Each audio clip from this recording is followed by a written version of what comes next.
Yang disebut dengan ahlul kitab di dalam Al-Quran berdasarkan pendapat para mufassirin, berdasarkan pendapat para ulama adalah al-Yahud wan Nasara. Yahudi dan juga Nasrani. Sebab ketika kita menafsirkan Al-Quran, itu nggak boleh dengan menurut kita. Dalam pandangan kita, itu tidak diperbolehkan. Sebab kenapa? Kita ini bukan mufasir. Kita ini tidak punya kapasitas untuk mentakwil Al-Quran secara langsung.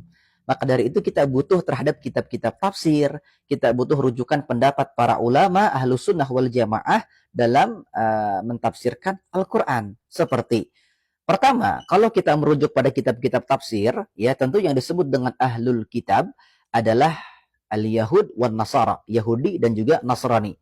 Terlebih, pendapat daripada Sayyidina Abdullah ibn Abbas itu bisa kita temukan di kitab Al-Jami' li Ahkamil Quran. Kata beliau, yang disebut dengan ahlul kitab adalah al-Yahud alladzina kanu bi Yathrib. Orang-orang Yahudi di masa Nabi Muhammad yang tinggal di Yathrib, di Madinah Al-Munawwarah. Oke, wahum Quraidah wan Nadir wa Banu Qainuqa.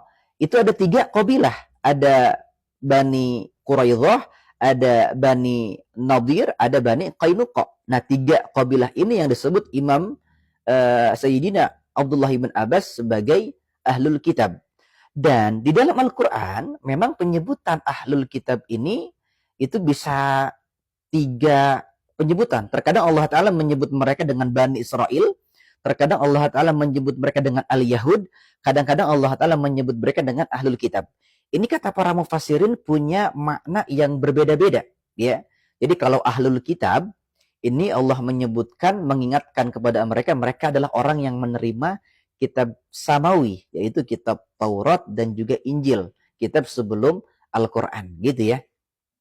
Nah, yang disebut dengan ahlul kitab di dalam Al-Quran, di dalam ayat sebelumnya kemarin, ini adalah orang-orang yang masih memegang kemurnian kitab Taurat sebelum Al-Quran. Jadi gini, antara Al-Quran dengan kitab-kitab sebelum Al-Quran, ini ittifaqu fit tauhidi wan nubuwah. Itu punya kesamaan, punya kesepakatan di dalam 2 hal. Di dalam ketauhidan, di dalam menubuat. Jadi baik Zabur, Taurat, Injil, Al-Quran ini pasti mengajarkan ketauhidan. Ya, jelas sampai sini dalam tafsirannya begitu kemarin. Kemudian sepakat masalah nubuat. Maka dari itu tidak heran apabila di dalam kitab Taurat terdapat nubuat yang diberitakan tentang kenabian Nabi Muhammad Sallallahu Alaihi Wasallam. Makanya kemarin tuh orang-orang Bani Israel ini pernah bertawasul kepada Nabi Muhammad Sallallahu Alaihi Wasallam ketika mereka punya perselisihan dengan orang-orang kufar. Mereka berdoa, Allahumma nasurna bin nabiyil mab'uthi akhir zaman. Ya Allah, tolong kami dengan kemuliaan Nabi akhir zaman. Gitu ya. Kenapa? Karena mereka mengetahui tentang kemuliaan Nabi Muhammad sebagai Nabi akhir zaman. Karena hal itu dinubuatkan, diberitakan dalam kitab mereka. Paham ya sampai sini ya? Tapi secara faktanya, secara realnya, tiba-tiba kok Nabi Muhammad ini ketika datang kok jadi orang Quraisy. Makanya ketika malam dilahirkannya Nabi Muhammad Shallallahu Alaihi Wasallam itu dalam kitab Az-Zakhair Al-Muhammadiyah yang dikarang oleh Abu Ya Sayyid Muhammad Alawi Al-Maliki Al-Hasani, beliau terkenal sebagai pemimpinnya ulama Ahlus Sunnah wal Jamaah di masa kemarin tuh, belum lama ya. Itu kata beliau ketika orang-orang Yahudi ini melihat bayinya Nabi Muhammad dan melihat tanda kenabian di antara kedua pundak beliau, beliau ini bukannya alhamdulillah, bukannya bersyukur, bukannya senang, tapi bilang apa? Zahabatun nubuwah min Bani Israel. Terputuslah kenabian dari Bani Israel. Gedeg, sewet, semrawut, hasud. Jadi yang mereka pengen itu nabi terakhir itu dari golongan mereka. Dari golongan Bani Israel. Sehingga yang menerima kitab suci Al-Quran pun, yang menerima wahyunya pun orang-orang Bani Israel. Karena Nabi Muhammad orang Quraisy, maka otomatis yang menerima wahyu pun beliau sebagai orang Quraisy. Dan yang mendapatkan keunggulan, kemuliaan dari Allah pun orang-orang Quraisy. Begitu. Makanya mereka bagian bimakna hasadan wa talaban lima laisa lahum. Karena hasud itulah akhirnya mereka ngapain kemarin? Dikatakan oleh para mufassirin, qaraha ahbaruhum wa ulama'uhum at-taurata wa aradu anha bil kulliyah. Dihapus.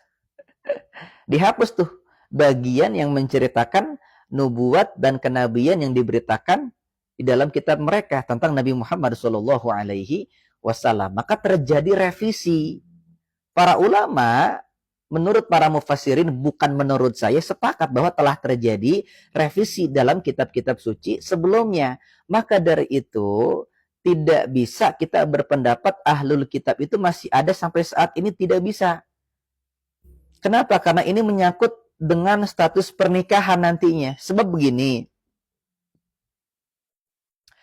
di dalam Al-Quran ada kebolehan laki-laki beriman menikahi perempuan ahlul kitab. Masalahnya siapa nih yang disebut dengan ahlul kitab? Jadi gini, kejadian ini memang pernah dilakukan oleh beberapa sahabat Nabi Muhammad SAW, di antaranya Sayyidina Utsman ibn Affan. Beliau pernah menikahi seorang wanita ahlul kitab yang bernama Nailah. Cuman kan gini, sekali lagi bedanya gini, ahlul kitab yang dimaksud di dalam Al-Quran, ini kalau menurut Sayyidina Abdullah ibn Abbas, bisa kita lihat dalam tafsir Al-Jamil li Ahkamil Quran, al-Yahud alladzina kanu biyathrib. Orang-orang Yahudi yang tinggal di Madinah Al-Munawwarah, ya. Wahum Quraidah, wan Nadir, wa Banu Qainuqa. Ada 3 kabilah itu, ya, yang disebut beliau itu. Jadi maksudnya ahli kitab itu adalah orang yang masih memegang kemurnian kitab mereka sebelum sempurnanya risalah Nabi Muhammad SAW. Gitu. Jadi sekali lagi saya bilang, antara kitab suci Al-Quran dengan sebelum Al-Quran ini ittifaq fi tauhid wa nubuwah. Sesuai, selaras dalam masalah ketauhidan dan kenabian. Jadi nabi-nabi yang disebutkan dalam Taurat, Injil, Quran adalah orang yang sama, bukan orang yang berbeda. Maka jangan heran kalau nubuat Nabi Muhammad disebutkan dalam kitab-kitab sebelum Al-Quran. Nah, Nailah ini memegang dan menemukan ketauhidan dari kitab sebelumnya. Sayyidina Utsman ibn Affan memegang ketauhidan dari Rasulullah. Keduanya sama-sama memegang ketauhidan, meskipun menemukan dengan 2 jalur, yang satu dengan kitab Taurat, yang satu dengan Al-Quran. Karena sama-sama bertauhid boleh untuk menikah. Dan akhirnya pun Nailah setelah sempurna risalah Nabi Muhammad SAW, mau nggak mau beliau mengikuti risalah yang sempurna. Itulah mengapa Al-Quran sering dikatakan musaddiqal lima ma'ahum, sebagai penyempurna kitab-kitab suci sebelumnya. Jadi ketika Al-Quran sudah datang sebagai penyempurna kitab sebelumnya, ya mau nggak mau Nailah beriman juga kepada Al-Quran dan juga Nabi Muhammad SAW. Maka tidak bisa kita katakan ahlul kitab masih ada sampai saat ini. Maka tidak diperbolehkan pernikahan terjadi antara perbedaan agama. Tidak diperbolehkan. Maka yang berlaku adalah la tankihul musyrikati hatta yu'min. Jangan kalian nikahi perempuan yang belum beriman sampai mereka beriman. Paham ya? Jadi pernikahan itu hal utamanya adalah atas dasar keimanan. Kalau imannya berbeda nggak boleh. Oke, Ustadz, katanya ada pendapat sekarang ini boleh. Kenapa? Karena ahlul kitab masih ada. Iya boleh, tapi ada satu syarat. Kalau pernikahan seorang mukmin dengan perempuan ahlul kitab diperbolehkan, ada satu syarat. Perempuan tersebut harus menemukan ketauhidan dalam kitab-kitab mereka. Pertanyaannya mungkin apa enggak? Kan enggak mungkin. Kenapa? Karena para mufassirin sudah mengatakan taraha ahbaruhum wa ulama'uhum at-taurata wa aradu anha bil kulliyah. Li'annahu tadullu ala nubuwati Muhammadin sallallahu alaihi wasallam. Karena kitab-kitab suci mereka sudah tidak orisinil, sudah ada revisi, sudah ada perombakan. Dan mereka mengingkari itu kenapa? Karena kitab mereka menggambarkan nubuat, memberitakan nubuat kenabian Nabi Muhammad sallallahu alaihi wasallam. Maka satu-satunya cara untuk menemukan dan mendapatkan ketauhidan fi hadzal zaman, di zaman ini, harus dengan Quran. Nggak bisa selain Quran. Ya intinya beriman dulu begitu, baru boleh nih nikah. Jadi sekiranya seperti itu.